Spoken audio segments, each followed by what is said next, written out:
a Playlyst original.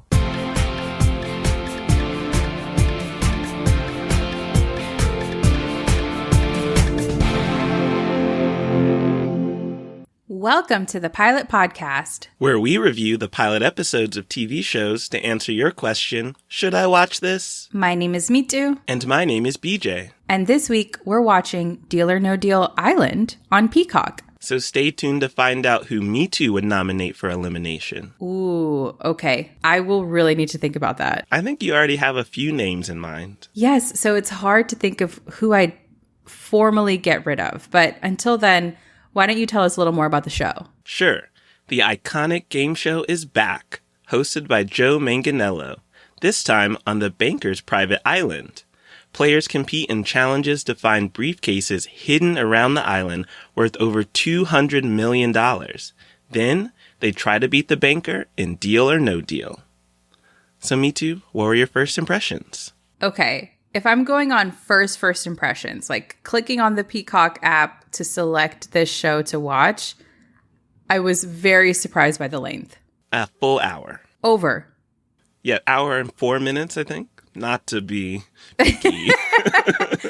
It was really fun, and we'll get into it. There's really good casting, good social experiment, good gameplay, but it was over an hour for a pretty simple concept game show. Exactly. And I think it was 35 minutes into the show and I realized they hadn't played Deal or No Deal yet. Why did I do the same thing? That's so funny.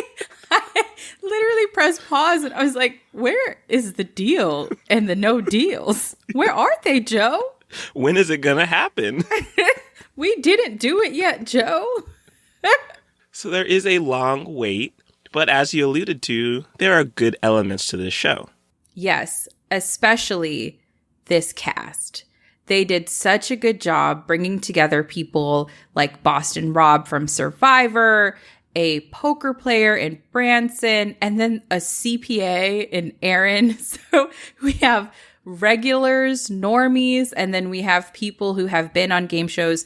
We even have Claudia Jordan, who I know from one season of Real Housewives of Atlanta, but she also, I totally forgot this, was a Deal or No Deal case girl. And so she has potentially a leg up on the competition, a very long leg. She's a model.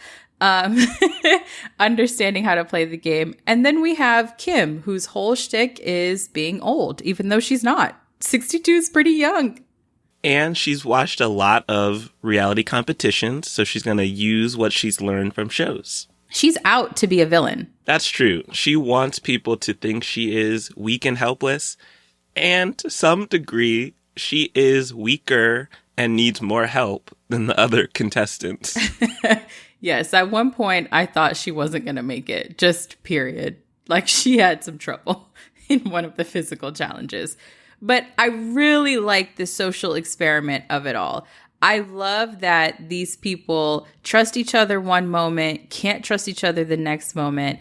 A really important part of these games, even though I know it's annoying to watch, is they have to be well-liked if that is their strategy of like befriending people. Or they have to be snakes if that is their strategy of just playing aggressively, stabbing people in the back, and just bulldozing their way to the end.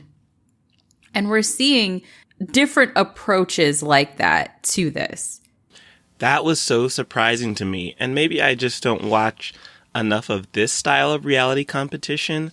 But the fact that some of these contestants were making promises and sticking with those promises surprised me. I thought we were going to have more backstabbing. We had people trying to make deals, people trying to manipulate each other, but no one doing it in like a conniving way.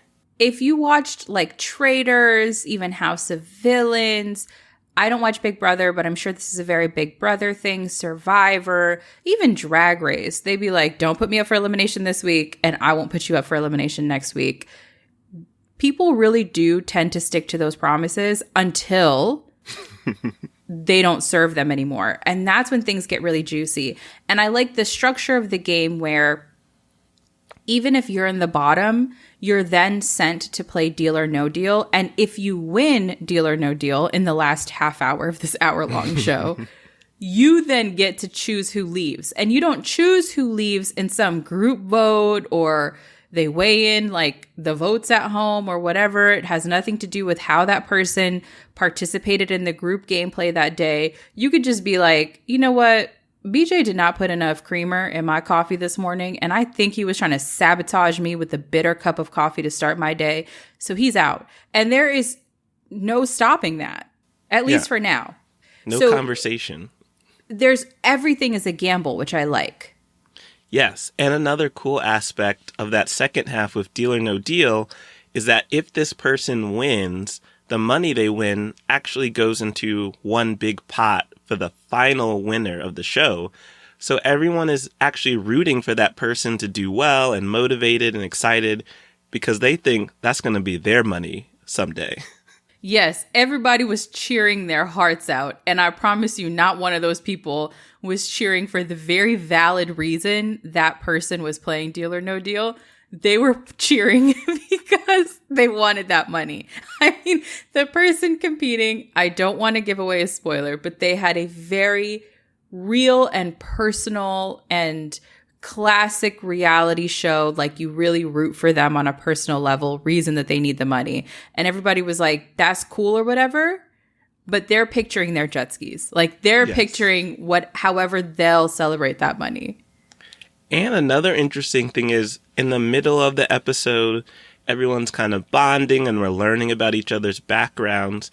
And there seems to be a divide between the more humble background people who really feel they need this money to change their lives and some other people who are probably doing well and just want a jet ski. Classic. That's also a classic dynamic. We saw that in season 1 of Traitors, where it was a mixed cast of normies or like normal people like you and me, and then people who were from ruthless shows like Big Brother and Survivor. And so there was just a clear divide of people being like, I live paycheck to paycheck, and other people being like, I would really love a cottage addition to my house because when my guests come, I'd like for them to just have their own space entirely. It would be so nice. It's a need. It's not a should have, it's a must have. You know? I understand. We all need that cottage addition. I also need the mansion first. Exactly. Or just like to eliminate my medical debt, which is what one of the people was competing for. Some of it is classic dark. I am in huge debt. I have medical bills. I have no money. I'm unemployed, one of these people. Yes. And then one person was like, I'm just above living paycheck to paycheck. Yeah. Meanwhile, one of my competitors is a professional poker player who makes buku money. And someone has won a reality show competition before. Yes. And with that, this came up in House of Villains, has tons of brand deals out of it. So it's not as though you win and then that's the only money you have forever.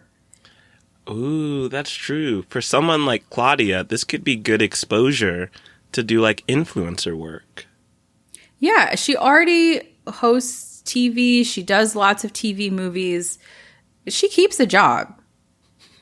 She just wants 200 million because who doesn't? And I think it was smart casting her because do I believe she actually has additional strategic insights on a show like Deal or No Deal? No, I don't really think so, especially because they did a good job of differentiating the show with the physical challenges, with the group gameplay, the fact that the money is going into a larger pot versus into one person's pocket. But I still think it was very smart to bring her back for this, whether she needs the money or not. Yes, it's fun to have her be like, I've seen so many episodes because I was there on stage, as if that really informs her how to win the game. But it sounds good. And she guessed one of the cases, right? Like she was lucky and was like, I have a feeling there's a low dollar amount in case number this. And I know she was like, and that's why I'm an asset. It's like, no, sis. She loved that movie. She ate that up. She really, really loved it. And it was just like, Girl, you guessed right. And like you mentioned, the physical element is a real surprise because it's no longer just the game show about money, but they have to fight physically to get these cases. I loved that. I think that's where Traitors fall short. And I'm sorry to keep bringing up Traitors, but that's truly my reality TV show obsession right now. It's in the network family. It's in the network family. Traitors and the producers of the show recognized this. The physical challenges are a little too separate from the gameplay. Whereas in this one, it's all together. So what happens in the physical challenges influences who's in the top, who's in the bottom, who's up for elimination.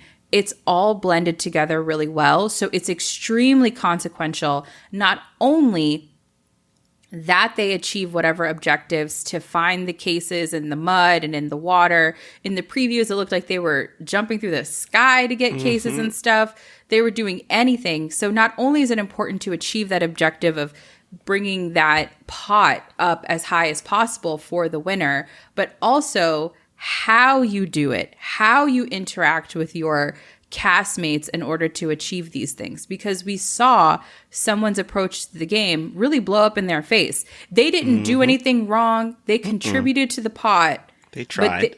But they pulled a move that I wouldn't have thought twice about.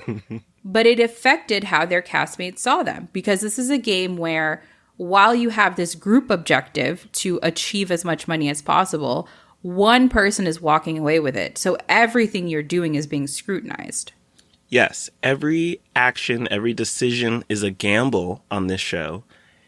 And in that first part of the physical competition, we had the person you alluded to who made a pretty neutral choice that backfired. Yes. We had someone who was lying about their case.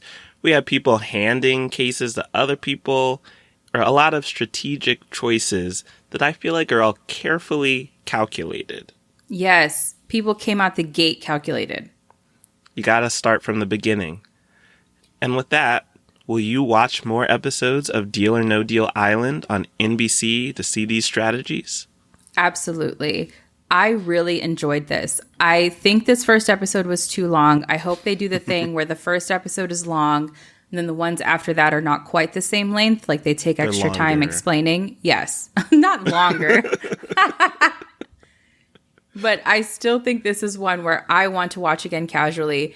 And for people who have a Traitors size hole in their hearts, because, you know, our finale unfortunately is coming up soon, I would recommend this show. Wow, that's a very glowing review.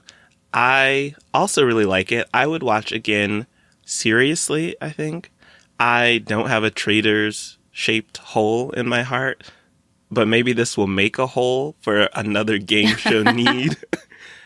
But I really liked it. Similar to you, I hope they start trimming these episodes, shorten the physical challenge, shorten the Deal or No Deal portion, and keep it like a tight 45 minutes. Yes, that's my main critique. Bring it back down to 45 minutes. We used to be a country. Let's do this. Okay, Mitu, you've had all episode to decide. Of this initial cast, who would you nominate for elimination? My gut tells me I want to eliminate Boston Rob. Smart. Because he's such a strong Survivor contestant. And I haven't watched Survivor, but the fact that I've heard of him means he must be like a real HBIC in the Survivor world. Supervillain. Yes. So I think I would want to remove him to eliminate the threat. But on the other hand, I think I'd want to get rid of Kim. Oh. Because in me, she immediately triggered a memory of a specific type of person, and I think I wouldn't want her around. For anyone who has watched Insecure, the executive director of the nonprofit We Got Y'all, that's basically Kim to these contestants. And so I just would get that energy from her. Like, I can't trust anything you're saying. I know this kind of character on television, and I think I'd have to get rid of her. But I feel like Boston Rob is the bigger threat because Kim can't do the physical challenges as well. And I feel like Boston Rob can do both the manipulation and he's decent at the physical challenges. Okay, I'll accept both. Boston Rob, if you want to win, Kim if you just want better vibes and energy while you're on this show. Yes. Plus, she's definitely manipulating the girls. I don't know how long she can manipulate her way outside of these physical challenges, but she has all of these people eating out of the palm of her hand. She is a legitimate threat. The only person who recognizes her as a threat is Boston Rob. He is probably the biggest threat. Yes. So game recognize game. And with that, you can find more episodes of the Pilot Podcast where we do occasionally review game shows like this.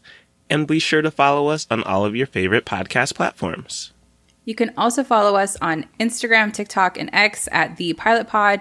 And you can send thoughts, feelings, show recommendations because every other week, just like this one, we do a show recommended by you, our wonderful listeners, to askthepilotpodcast@gmail.com.